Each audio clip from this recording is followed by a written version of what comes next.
This is the first installment of my series on how to make your own Vtuber in Live2d.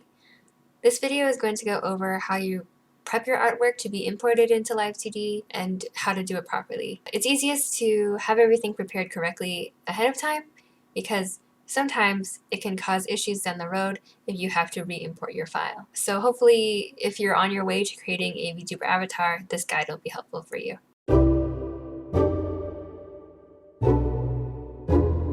So firstly, in terms of program, you can use any program you'd like, but it has to be one that has the following features. So firstly, it needs to have layers because each body part must be on its own layer for it to work in Live2d. So that means you can't really use anything like paint, for example. Next, you need a lot of symmetrical tools. So if you have a symmetry ruler, that allows you to draw on one side and it'll map it to the other side, or if you have just any guidelines that you can use to make sure that things are aligned and straight, that's going to be super helpful for you if you're drawing your own. And you also need to be able to export your file as a PSD file. So obviously it's good to use Photoshop because it fulfills all these requirements, but I used a combination of Procreate and Photoshop and that worked fine. There's also other free programs like GIMP that can export as a PSD. Those are the main requirements that you need. If you plan to draw it yourself, you should try to draw it in a way that makes importing it into Live2d easy. So basically you need to separate all your parts into different layers.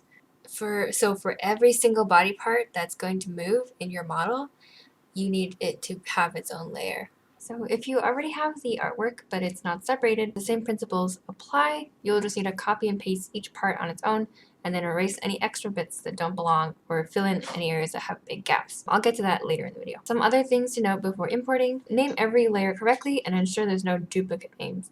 So for parts that have a right and left, it's common practice to name your layers after the character's right or left, not yours. So it'll basically be inverted, because if you have two layers that have the same name, for example, if you have two layers that say ears, Live2d will only register that as one part or it will get confused. So you need to make sure that you label everything correctly and uniquely. Another thing is you need to note that special layer styles like multiply won't work if they're converted into Live2d. They'll end up as normal layers. So keep that in mind if you tend to use multiply layers for certain things like shadows. Check layer opacities. So you can change your layer opacity later in Live2d, so you don't really need to have it set to a lower opacity in whatever editing software you use. You can set that later on. If you have a mask, for example, like my eye or my mouth, that won't work if you import it. The mask will go away. You have to add the mask back manually in Live2d, which I will show you later. Ensure the color mode is RGB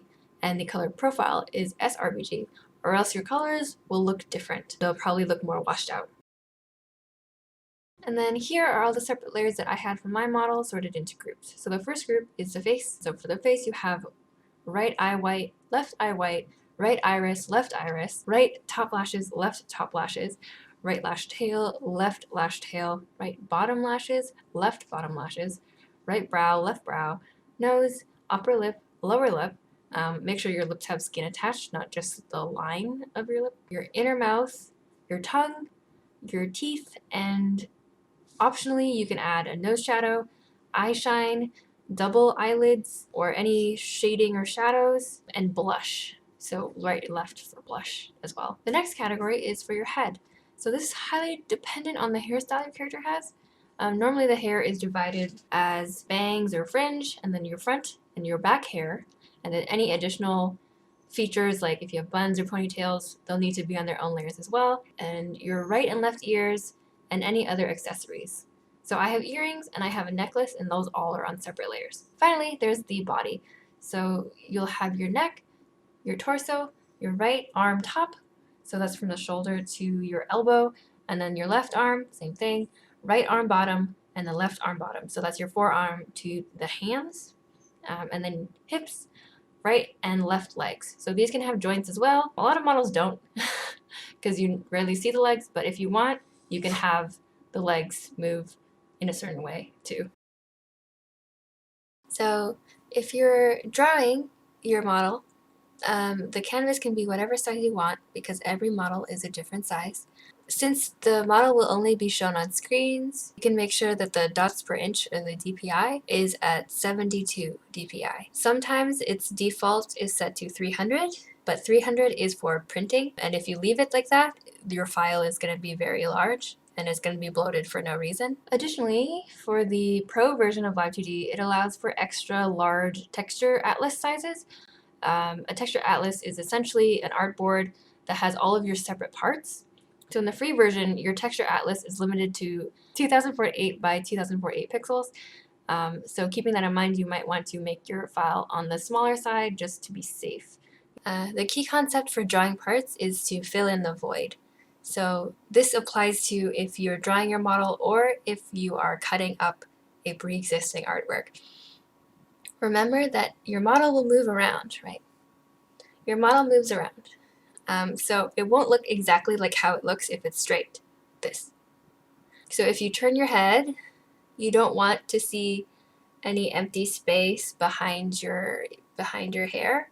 You want it to look like there is hair behind you.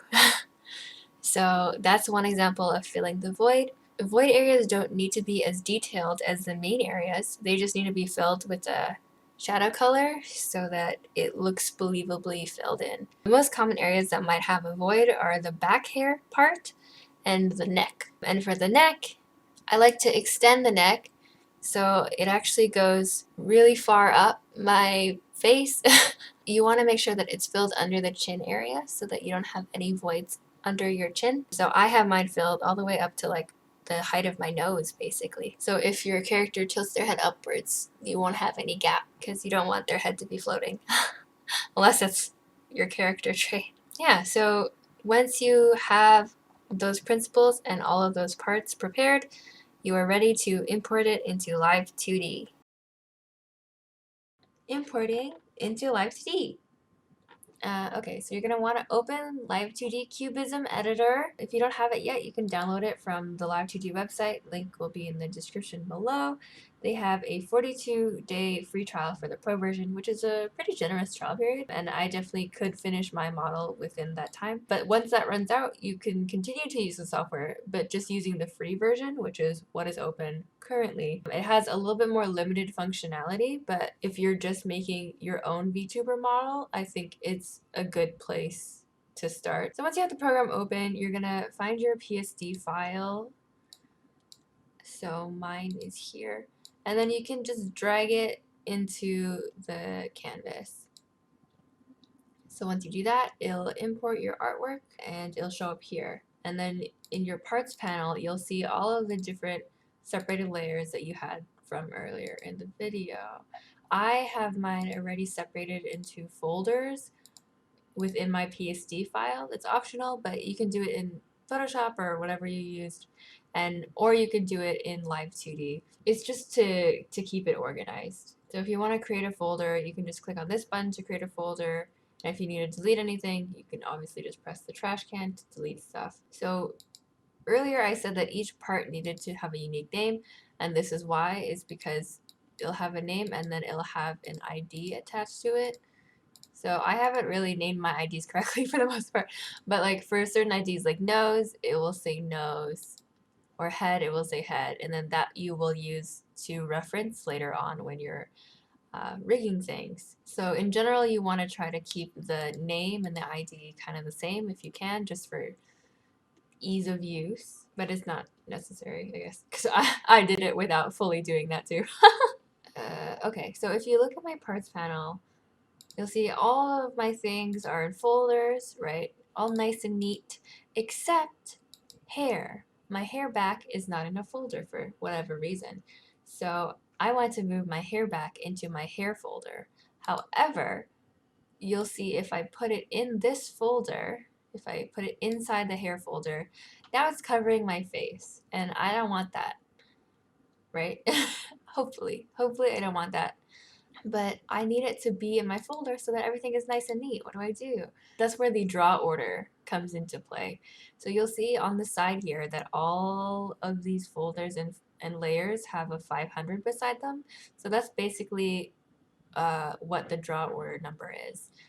If I increase the draw order, it will move in front of more things. It'll basically be like on the top. So like if you think of draw order like a sandwich, the lower it is, the more back it will be. Like it'll be the bottom of the sandwich versus on a higher number, it'll be the top of the sandwich. So all you need to do to make sure it goes behind, because your hair needs to go behind your face, is to make the draw order number a lower number than your face parts. So now that I've moved it to around like 400, it looks like it's how it's supposed to look without having to have the layers organized differently from my folders. Next thing that we need to address before going into learning how to do the rigging and stuff is masks. So you'll notice I used to have a mask for my mouth part.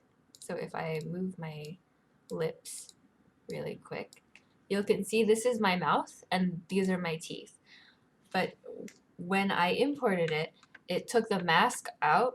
So my teeth used to fit into my mouth shape, but now they're sticking out. So how do we fix this? Basically, I'm just gonna keep my lips. Actually, no, I'll hide my lips for now. So this requires you to add a new mask or a clipping ID to the parts so that they stay within that border. So what you'd need to do first is go to your mouth part, and then you copy the ID, which is mouth, and then you go to your teeth part, and then under clipping ID, you're gonna paste the ID of what you want to clip it to. So in this case, it's mouth. When you press enter, now the teeth fit the mouth shape. So you do that with your mouth, and you can also do that with your eyes. So for example, if I move my iris around, I can move it outside of my eye white, which is not how I want my eyes to look, right?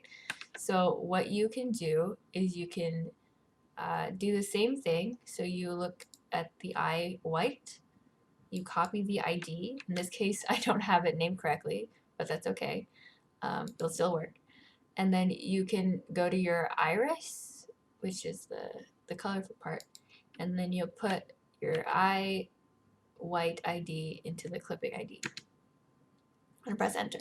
So now if I try to move it around, it'll stay within the eye white, which is what we want.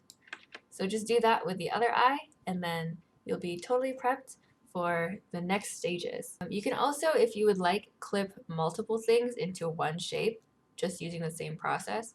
So for this model, I had my tongue merged with my mouth, but if you wanted your tongue to be separate, you could mask both your teeth and your tongue to your mouth shape using the same method that I showed earlier. Yeah, so that's all for prepping your Live2d model.